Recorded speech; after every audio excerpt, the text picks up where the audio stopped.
prevent. Can he be trusted? Yo there, dudes and dudettes, your friendly neighborhood Jaxblade here. And today is another episode of Would That Training Work? And today we cover one of my favorite superheroes of all time, Batman. I am the Bat. Now, Batman is just globally loved by children, men, and women. My man Bruce, get it? And the fact he's just a mortal man standing among these gods and being respected by them says a lot about his character. But would his fitness training actually work in real life? Yes, actually, if you've read the book Becoming Batman, the creator E. Paul Zier uses his knowledge of kinesiology, neuroscience, and martial arts, was able to deduce that someone could possibly become Batman by following the 3-leg stool of fitness religiously and 4,000 calories a day. So honestly, I don't need to say anything else.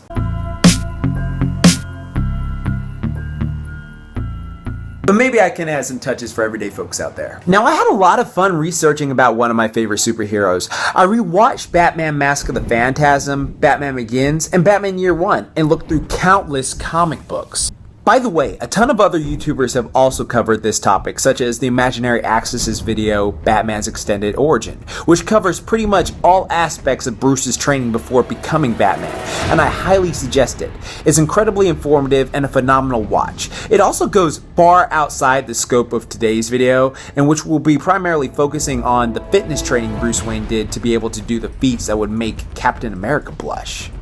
Now, like I said in my One Punch Man episode, I know that Batman is a fictional character from comics, cartoons, movies, video games, etc., and that his routines are practically made for writers' convenience just to make you go, damn, that is impressive that a human can do that. Cause he's Batman!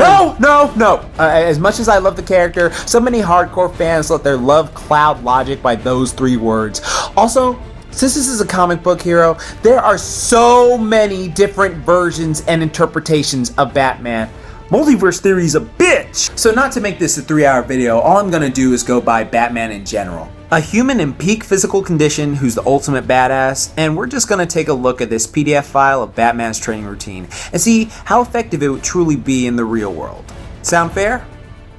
Good! Now let's see. Jesus! Santa Maria! Now I will start off by saying I do like the fact that he hits all the main components of physical fitness, which are muscular strength, cardiovascular endurance, flexibility, muscular endurance, and he seems to have a healthy BMI, which is his body mass index, which is the amount of lean muscle mass to body fat he has on his physique for his height and weight. Now, we all know Bruce has been training since the age of 8 after his parents were murdered to the age of 25, in which he became the ultimate physical specimen after training with many masters over many different years, to the point where he could perform some superhuman feats for a man. And as the Batman's Extended Origin video pointed out, some of his feats are actually feasible in real life. For example, let's look at Shaolin monks. They train hard every single day from childhood and practically become superhuman-esque with physical feats they can perform. I mean, spending years of conditioning the human body on an above average level would definitely make you practically super. Just saying. But it's more than likely this routine was done when he got back home from training and spent months working out before putting on the cape and cowl. And again, I know this is a fictional character from a comic book, but I have to say it because there's always this one person who gets upset if I don't.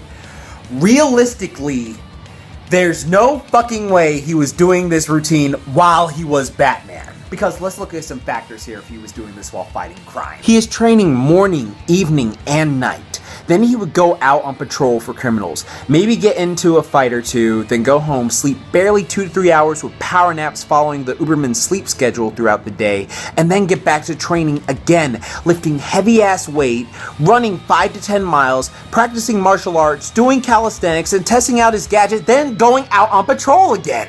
This is honestly like an Olympic-level athlete who's usually spends just as much time as training as Batman does, and then going to compete in their sport the same day, 6 days a week. You'd honestly be doing more harm than good. I mean, he's deadlifting like a powerlifter and then going to fight crime. It's lucky he didn't get deboed. But I told you, it's because he's Batman! Don't you fucking dare! Remember, this is how Bane originally defeated Batman in the comics. He broke down the walls of the prison and let all the criminals loose, and while Batman went to catch all of them, he became increasingly more and more exhausted. Bane was able to grab the weakened Batman and defeat him. He was broken like a Kit Kat bar. Now, training like this, even with help, could potentially fry your central nervous system. You see, each and every time we train, we're not only putting stress on our muscular system, but our central nervous system as well. The amount of stress is directly related, but not limited to the weight load being lifted, intensity of the training, the total reps, the total sets, and the amount of rest between the sets. Lifting really heavy regularly, close to your 1 repetition maximum, can make you susceptible to the central nervous system fatigue. This can potentially overstress the CNS, causing the onset of CNS fatigue, which can lead to increased frequency of being sick, increased rate of injuries, poor mood. Actually, you know, that last one actually makes a ton of sense for Bruce. Now, if you told me this routine was someone along the lines of Captain America's routine, I'd buy it instantaneously. Because of them super steroids, but since they are really pushing that Batman is just an incredibly talented human with no augmentations besides physical training, that's really kind of pushing it. I actually did a video on various feats, including Batman, so check that out if you have the time. All in all, would this training routine work? For the average person, you'd honestly be doing more damage than good. And for the advanced trainer, like this with lower volume, it could be pretty beneficial. But then again, you are getting tons of rest and foods to help prepare your body. And as for the martial arts, I asked a few of my black belt friends their opinions on Batman fully mastering 127 martial arts before the age of 25. And this is what they actually had to say. My name's Steven with RealAnimeTraining.com. I have studied a lot of martial arts, primarily karate, boxing, done a little Brazilian Jiu-Jitsu, and some Kung Fu. I have a brown belt in Shotokan, 4 MMA fights, and a kickboxing match. Hey, what's going on? My name is Chris Cruz, otherwise known as Ivy Concept to the rest of the YouTube world. I study traditional Okinawan karate, formerly known as Okinawate. I'm currently a first-degree black belt and an instructor, and I've been studying it for about 12 years now. Hi, I'm Kaylin Meyer, and I study Shaolin Kung Fu. I've been studying for about 4 years. It'll be 4 years in a few months, and I just got my black belt. Masatatsu Oyama said after 1,000 days of training, you become a beginner. But after 10,000, you become a master or an expert. 10,000 days is a very long time. It's like 30 years. So, yeah, it's going to take quite some time to master martial arts. So, if Masatatsu Oyama says it takes 30 years, it probably takes 30 years. To be considered fully a master of one art, it could take an entire lifetime. But let's just say you're going for your black belt. That could take anywhere from 7 to 10 years. It takes one lifetime to master a martial art. In Kung Fu, most people believe you never really master it because it's so big and there's so much information to take in. Now, if you're a billionaire with access to all of resources, which means the best instructors, the best trainers, whatever you need, and you didn't have to devote any time to going to work or going to school or anything like that, I still don't think it's possible to master 127 martial arts in your lifetime. However, I do believe that it is possible to master a good deal of them over a long period of time, because there's some carryover. There's carryover in the grappling arts from one to another. There's carryover in striking arts from one to another. Even if you look at, there's lots of different styles of karate. There's lots of different styles of Kung Fu that have a lot of similarities. Even if you had the ample resources and all the time in the world to just dedicate to this martial art, it would take at least 1,000 years to get over 127 different arts. A lot of people think if you get your black belt, you're a master in that martial art, and that's not true. There's a lot of degrees in black belts, and, you know, your black belt isn't the end, it's actually, you know, the beginning. An analogy we use in our school is white through brown is used to make your tools, and the black ranks are used to learn how to use your tools. He absolutely needs some chemical assistance. He needs help to train, because he cannot recover fast enough, and he cannot operate at the level that he needs to operate when he's fighting people who are possibly as strong as Superman, or even fighting a room full of thugs that are moderately trained. He has to be strong, which I think at one point it said he had a 2,500 pound leg press, something along those lines, which is ridiculous. He has to be fast, He has to be able to go and go and go and go and never get tired.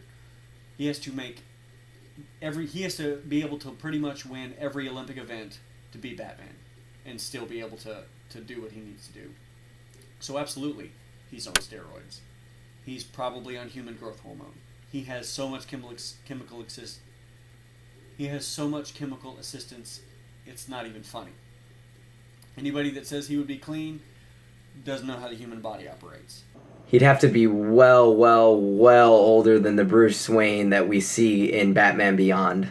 Taking the beatings, fighting metahumans, and doing the training that he does, he would have to. There's no way he could do all of that and not have any kind of help at all, artificially.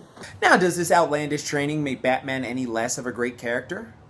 No, not at all. He's still one of the greatest, most iconic superheroes of all time, and he'll be inspiring future generations for as long as he's around. Well, dudes and dudettes, I hope you enjoyed today's video. It was really fun to make, very time-consuming to look up all the stuff to make sure I got everything on point. Be sure to check out those other video links, and be sure to check out the other videos I put in the description below. And be sure to follow me on Facebook, Twitter, Instagram, and if you're really supporting me, go on Patreon if you want to see more of these type of videos. It really helps me out a lot and it really helps my family out a lot. I can't thank you enough for it. And thank you. And of course, be sure to rate, comment, and subscribe. And tell me below, did you like the video? Did you hate the video? And just let me know why. Share it with your friends as well. And like I always say, I hope you had a fantastic day, and I hope this was a fun little video and you probably learned something. But like I always say, keep calm, booyah on, don't forget, moment time. Y'all have a fantastic night.